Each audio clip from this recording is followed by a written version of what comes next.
Hey guys, welcome back to my channel. ये है lecture 9 और इस लेक्चर में हम डिस्कस करने वाले हैं किस तरीके से हम व्यूज़ डायरेक्टरी को कस्टमाइज़ कर सकते हैं। लास्ट लेक्चर में मैंने आपको बताया था कि टेम्पलेट इंजन क्या होता है और किस तरीके से उसका यूज़ करते हैं और किस तरीके से एक टेम्पलेट इंजन को हम सेट कर सकते हैं। ठीक है, सेट करने के लिए हमने यहाँ पर यूज़ किया था ऐप डॉट सेट मेथड का। आप देख सकते हैं ये वाली लाइन। ओके, और व्यू इंजन का यूज़ करके हमने यहाँ पर बताया था कि हम कौन सा टेम्पलेट यूज़ कर रहे हैं। हम यहाँ पर यूज़ कर रहे हैं EGS टेम्पलेट। अब ये गाइस किसको लुकअप करता है? जब हम जो भी हम टेम्पलेट इंजन यूज़ करते हैं और हम उसको सेट कर देते हैं कुछ इस तरीके से। सेट करने के बाद ये किसको लुकअप करता है? ये लुकअप करता है व्यूज़ फोल्डर को। यानी कि ये अगर आपने व्यूज़ फोल्डर नहीं क्रिएट किया है तो भी ये व्यूज़ फोल्डर को ही लुकअप करेगा। अगर आपने व्यूज़ फोल्डर क्रिएट नहीं किया तो ये आपको एरर दिखा देगा कि आपने कि व्यूज़ नाम की कोई भी डायरेक्टरी यहाँ पर अवेलेबल नहीं है, प्लीज़ क्रिएट दिस। आपको इस तरह का ये एरर दे देगा। तो आपको क्या करना पड़ेगा? आपको व्यूज़ नाम का फोल्डर क्रिएट करना ही पड़ेगा एंड इस फोल्डर के अंदर ही आप अपनी टेम्पलेट से रिलेटेड फाइल को लोकेटेड करेंगे, यानी कि उसको क्रिएट करेंगे। ठीक है, अब जब हम यहाँ पर व्यू इंजन का यूज़ करके अपने टेम्पलेट को सेट करते हैं तो ये लुकअप करता है व्यूज़ फोल्डर को एंड देन ये फाइंड कर लेता है किसको? My profile dot EGS file को। यानी कि जो भी उस टेम्पलेट इंजन की फ़ाइल होती है उसको ये फाइंड कर लेता है और आपको आउटपुट दे देता है किस पे? सर्वर पे। लेकिन अगर मैं इस फोल्डर का नाम चेंज करना चाहूँ तो तब मुझे क्या यूज़ करना पड़ेगा? यानी कि मैं चाहता हूँ कि इस फोल्डर को मैं कस्टमाइज़ कर दूँ, इस फोल्डर का नाम मैं चेंज कर दूँ। तो तब मैं किस तरीके से इस फोल्डर को एक्सेस कर सकता हूँ यहाँ पर अपने कोड में और इसको मैं सेट कर सकता हूँ। ठीक है, तो देखिए किस तरीके से करेंगे। चलते हैं सबसे पहले एक्सप्रेस की ऑफिशियल वेबसाइट पर, जहाँ पर कुछ सॉल्यूशन हमें दिया हुआ है कि जब आप व्यूज़ यूज़ करेंगे, ठीक है, क्या यूज़ करेंगे? जब आप यूज़ करेंगे व्यूज़ का, ओके, सेट करते टाइम, तो तब क्या होगा? The directory where the template file are located. ये किसको लुकअप करेगा? ये उस डायरेक्टरी को लुकअप करेगा जहाँ पर टेम्पलेट की फ़ाइल लोकेटेड होगी। यानी कि मान लीजिए मैंने अपने फोल्डर का नाम रख दिया कस्टम फोल्डर और वहाँ पर मेरी my profile dot EGS file रखी हुई है। तो अगर मैं व्यूज़ का यूज़ करता हूँ तो ये उस ही फोल्डर को लुकअप करेगा, भले ही उसका नाम कुछ भी हो फिर। और मैं इसको सेट कैसे करूँगा? यहाँ पर इन्होंने इसका सिंटैक्स दिया हुआ है app dot set views and उसके बाद उस फोल्डर का नाम या उस फोल्डर का पाथ। ठीक है, यहाँ पर $/व्यूज़ है तो ये पाथ ही है। ठीक है, ये क्या है? ये फोल्डर का पाथ है। अब होगा क्या? जब मैं इसको इस तरीके से सेट कर दूंगा app dot set views $/views, तब होगा क्या? तो बाय डिफ़ॉल्ट ये फोल्डर ही व्यूज़ डायरेक्टरी बन जाएगा।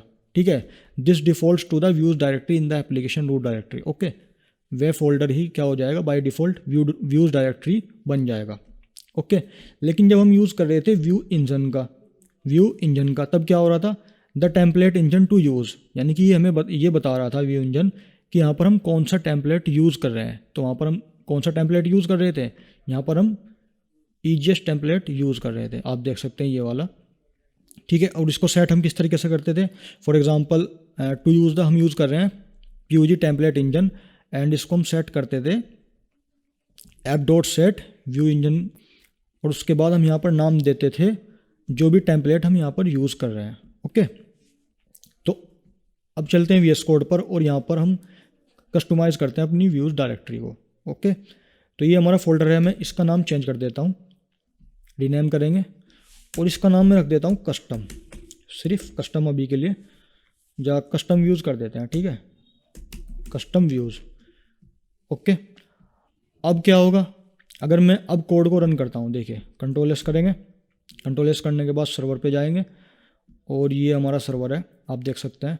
इसको रिफ्रेश करता हूँ मैं, अब ये एरर दे रहा है। अब ये क्या कह रहा है?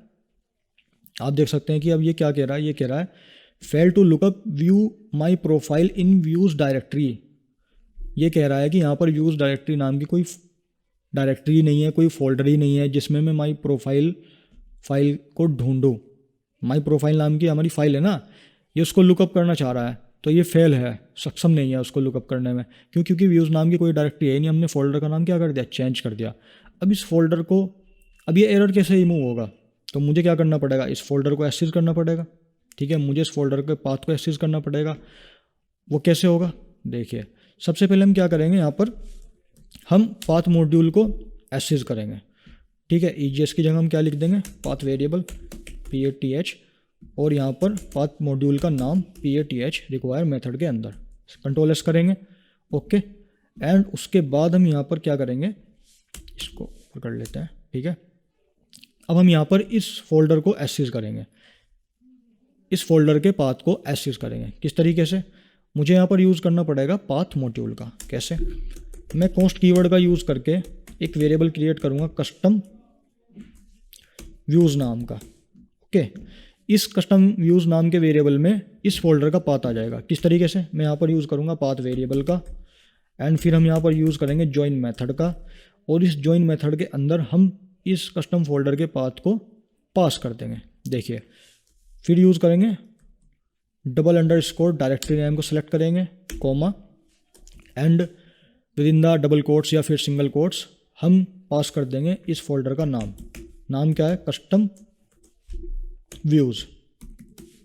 ओके, तो अब गाइज हुआ क्या कि इस फोल्डर का जो पाथ था वो क्या हुआ, वो यहाँ पर एसेस हो गया कंप्लीट।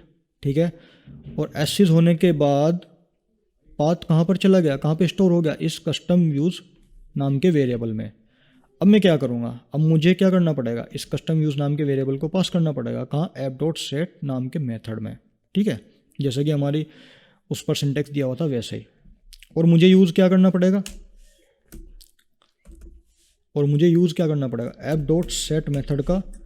ठीक है, और कस्टम फोल्डर को हम किस तरीके से सेट करते हैं, हम कहेंगे व्यूज़ कोमा, और उसके बाद यहाँ पर मैं पास कर दूंगा क्या, मैं पास कर दूंगा इस कस्टम व्यूज़ नाम के वेरिएबल को यहाँ पर।